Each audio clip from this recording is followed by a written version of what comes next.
aku wis rumangsa marem nyawang anakku Dewa Pawaka kang wis sinengkakake aluhur dadi ratu sing misuwur.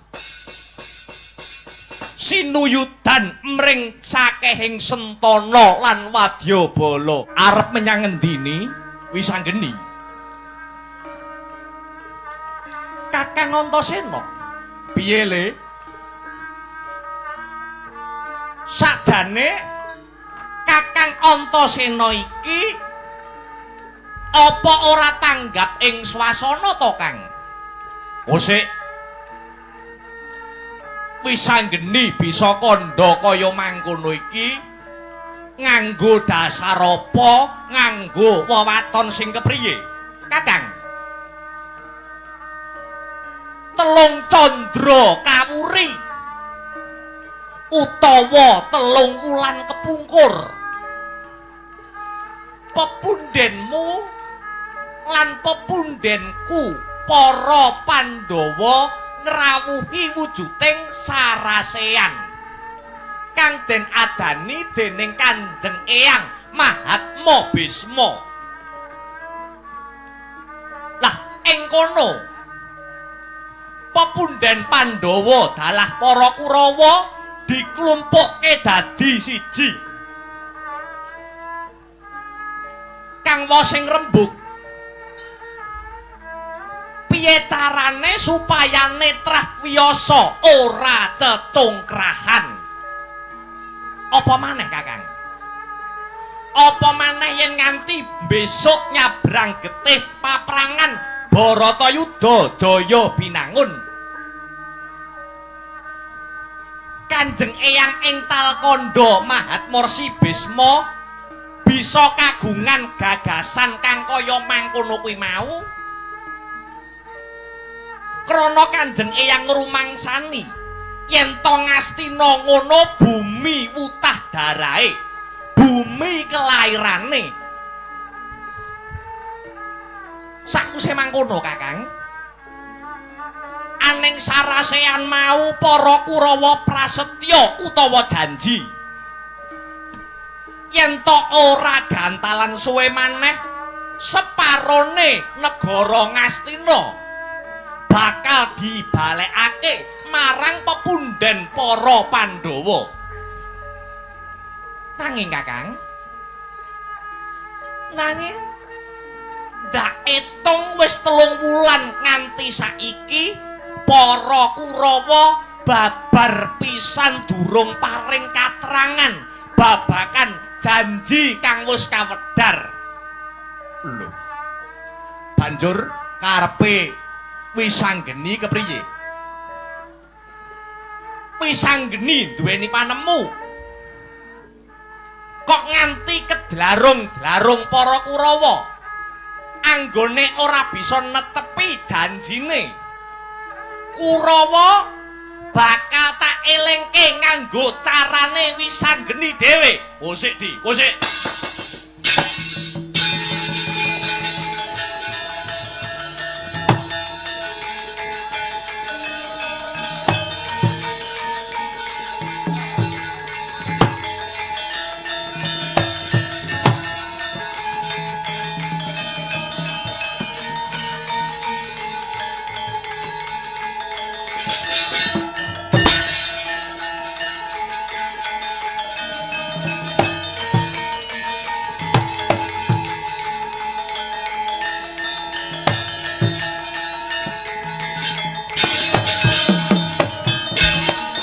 Sarate pandam sumulung amadangi jroning pasareyan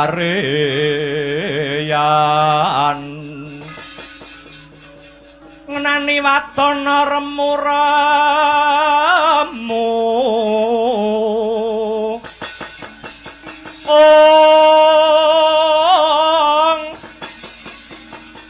kalingan ngangkrangan sang Dyah Manah hengkung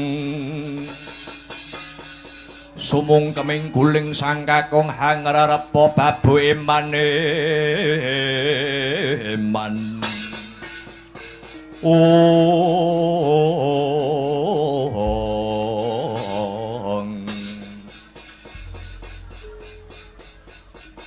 Ngusik Yayi. Aja grusa-grusu mengko mundhak kesluru wekasane kleru. Apa yen wis anggeni iki mengko nesu-nesu bisa mesthekake yen para Kurawa bakal netepi janjine bakal balekake separone negara Ngastina. Kakang, ora bakal slendro sing dadi rasaku. Ing kene wis anggeni Antasena lan kabeh putra Pandhawa kuwi dadi cah nom kudu bisa njejekake adil. Musik sing kok karepke njejeke adil kuwi apa mbok anggep pranatan sing lumaku dina iki durung adil to, Di? Lho, cetha durung. Saora-orane awake dhewe dadi putra Pandhawa ki kudu bisa mikul dhuwur mendem jero derajate wong tuwa. Yen ana kahanan sing ora adil, awake dhewe kudu melu-melu urun rembug, melu-melu urun tandang gawe. Ngiras pantes njejeke sing padha bengkong, ngelingake sing padha lali, Kakang. Ya. Yen babakan kuwi Antasena ki mutak mathuk wae. Ning sing tak karepke saiki kari piye caramu, kari piye carane. Aku bakal sowan ana negara Ngastina. Sowan wa Prabu Duryudana. Ayo. Separone negara Ngastina bakal tak jaluk dina iki uga. Lah yen nganti ora diwulungke karo wa Prabu Duryudana, rawe-rawe rantas, malang-malang putung, pati tak lakoni, Kang.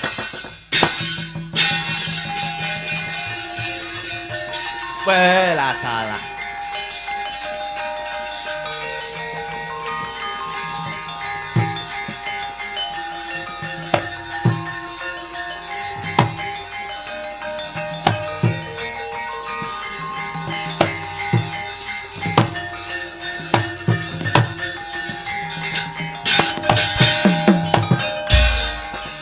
Kadangmu padha warahen dena becik. Besok amendemo baris-baris kang prayitna. Yuwa saranta wenging Dwarawati.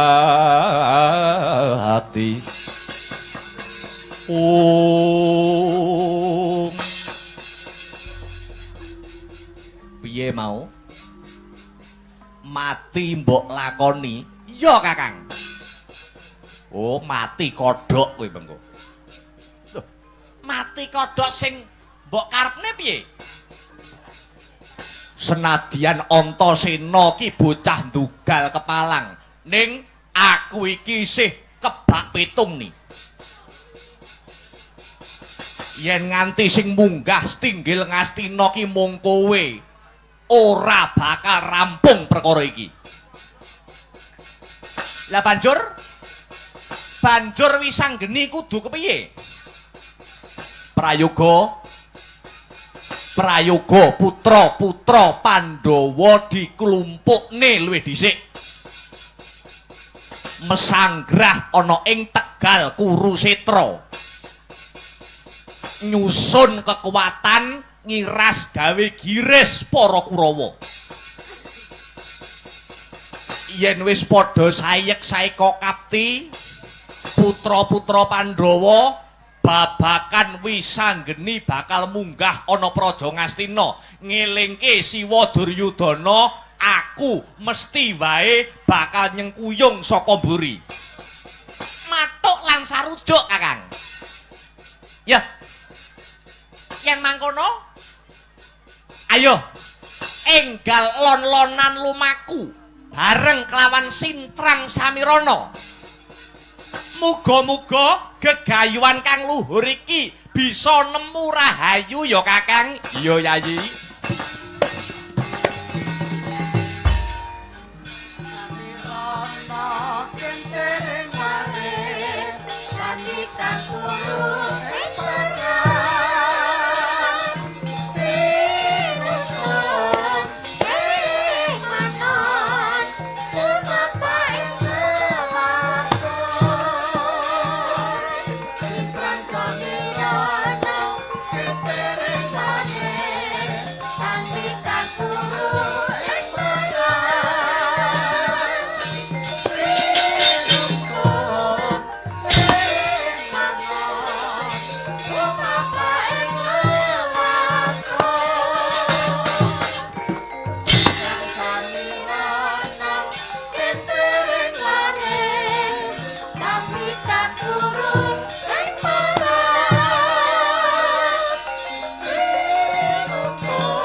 Antyo kang winuwus kang mapan aning pertapan ngatas angin papan palenggahaning sang begawan Manik Maninten putranira sang begawan Manik Maninten nenggih ratu saking negari Arga Bentar jejuluk Prabu Dewa Pawaka. Sang Prabu Dewa Pawaka datan ana kang den penggalih jroning ati. Muhung kasulistyaning warna sekaring kedaton negari Ngastina nenggih ingkang asesilih Dewi Lesmanawati. Solahe kang nedeng gandrung kapirangu panyayah mliwis nyampar banyu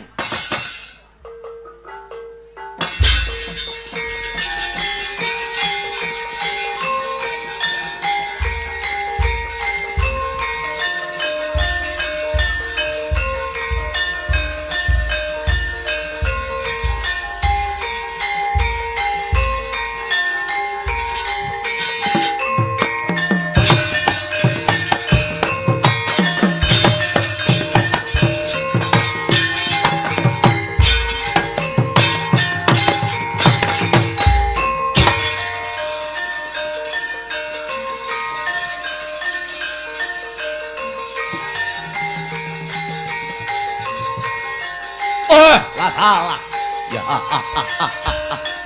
Ratu Arga Bentar Prabu Dewa Pawaka. Hoi ho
Srumah Wayun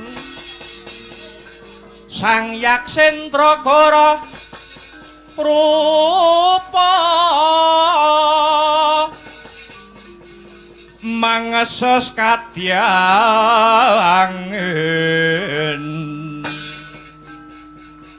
pangsempal kaprapal silo-silo kaplasa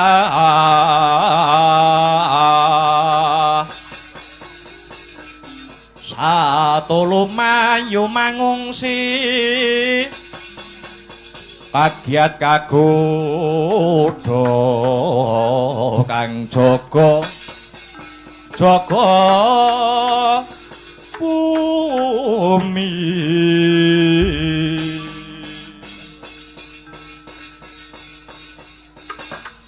putraku wong sigit putraku wong jentara he dewa pawaka ladalah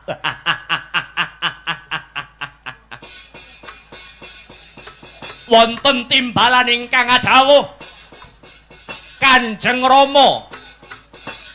Rama panemban Begawan Manik Maninten ngger kulup ndak rasa uripku aning Madyapada iki wis ora kurang samubarange ngger krana Begawan Manik Maninten wis rumangsa marem aku wis rumangsa marem nyawang anakku Dewa Pawaka kang wis sinengkakake aluhur dadi ratu sing misuwur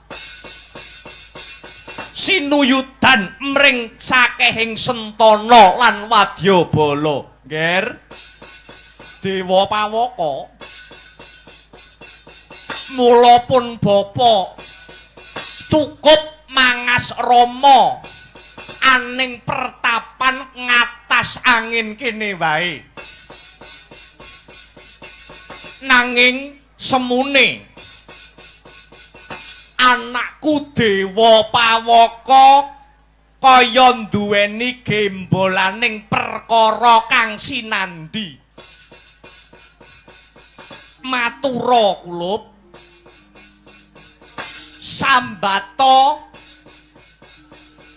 sambato marang wong tuamu aku Begawan Manik Maninten Rama Panemban piye kulup perkawis kasugihan kula sampun turah Raja Brana Picis boten nguciwani jernyatanipun kula menika sampun dados ratu kang kondang kaunang-unang kajwara saindenging jagat raya nanging Rama Panemban boten wonten ginanipun derajat miwah pangkat kula menawi kula dereng saged sesandingan kalian satunggiling putri ingkang saged minangka garwa prameswari kula wonten Praja Argabentar Rama Panemban. Oh. Iya. Jebul kowe nyuwun rabi, ya. Wis jamak lumrahe kulup. Lah banjur putri ngendi? Manodya saka ngendi sing sira upadi? Pun bapa kang saguh nglamarake kulup minangka garwa prameswarimu. Rama Panemban. Siang pantaraning dalu boten wonten ingkang saged hangger ridu jroning kalbu. Boten asanes nuwun inggih sekaring kedaton negaring Ngastina atmajanipun Ratu Ngastina Prabu Duryudana kang asesilih Dewi Lesmonowati Rama Panembahan.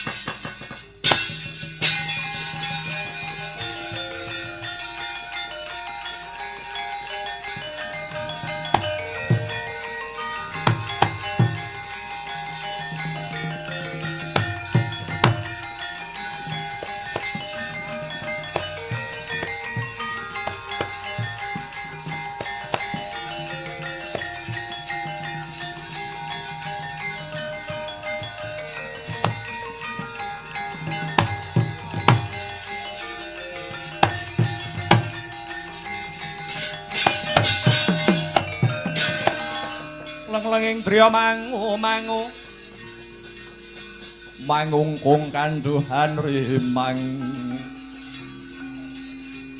lir-lena tanpa kanen lir-lena tanpa kanen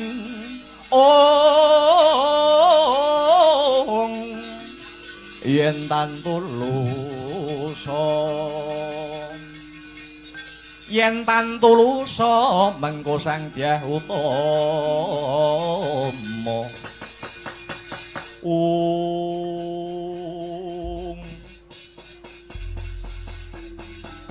ya jagat Dewa Bathara ya jagat Pramudita kuwi to sing ndok karepake ya apa pancen wis madhep kang sarta mantep rasamu marang Dewi Lesmonowati mau kulup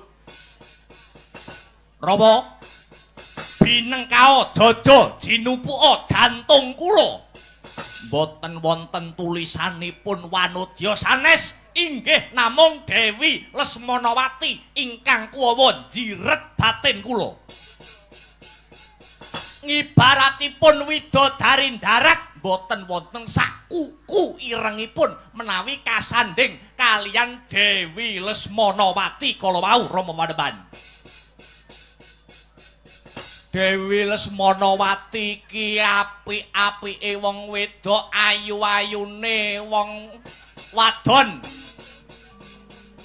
dasar dedeke lencir kuning rambute ngandan-andan alis irunge ngudup melati lambene tipis gawe merakati esemane cian-cian kaya perawan kemloko legi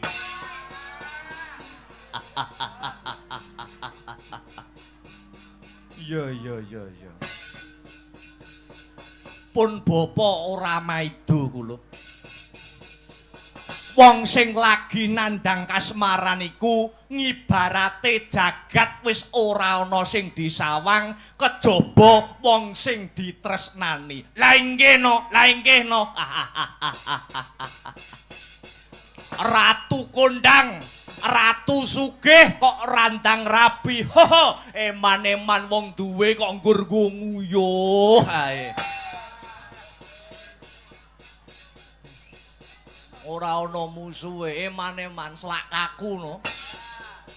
Iya. Pun bapa wis mangerteni kulup. Ngene ya kulup Dewa Pawaka. Yen to pancen jeneng sira kulup Dewa Pawaka kepengin sesandingan kelawan Dewi Lesmonowati. Mapan kebeneran. Wektu-wektu dina iki pun bapa lagi cecaketan kelawan Nalendra Ngastina Prabu Duryudana amarga Ratu Ngastina Prabu Duryudana sajake bakal nyuwun senjata pitulungan marang pun bapa nanging pun bapa durung dungkap apa sing dadi underaning perkara malah kebeneran Rama mugi kemawon Kanjeng Rama Panembahan saged minangkani pamutah kula. Menawi wonten syarat sarana nyang kedah tinempuh, kula pun Dewa Pawaka ratu ing negari Arga Bentar sagah amujuti. Iya kulup iya. Luwih dhisik meluwa kelawan pun bapa. pun bapa bakal tumuju aning Praja Ngastina saperluan nekani Kintaka timbalan saka Prabu Duryudana. Kulup Dewa Pawaka cukup ngawat-ngawati saka njaba praja. Nggih, ngestaken dawuh Kanjeng Rama.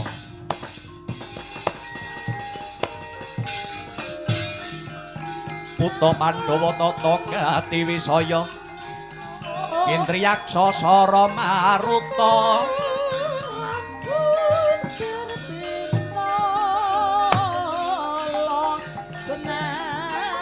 Kawana-bana margana Samirana lan marayang Pancabayu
latrang pendet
mangkya darajating praja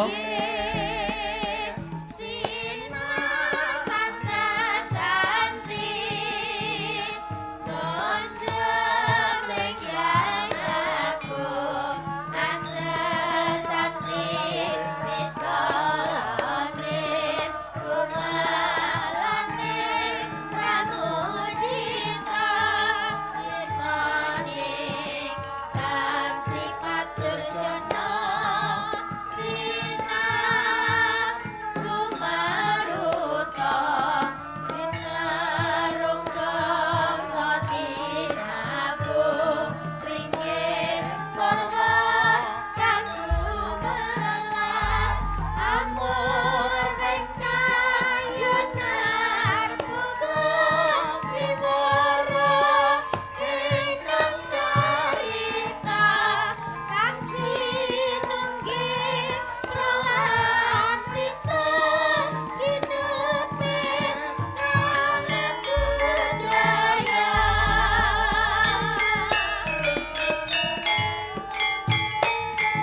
ngawur yan sunyara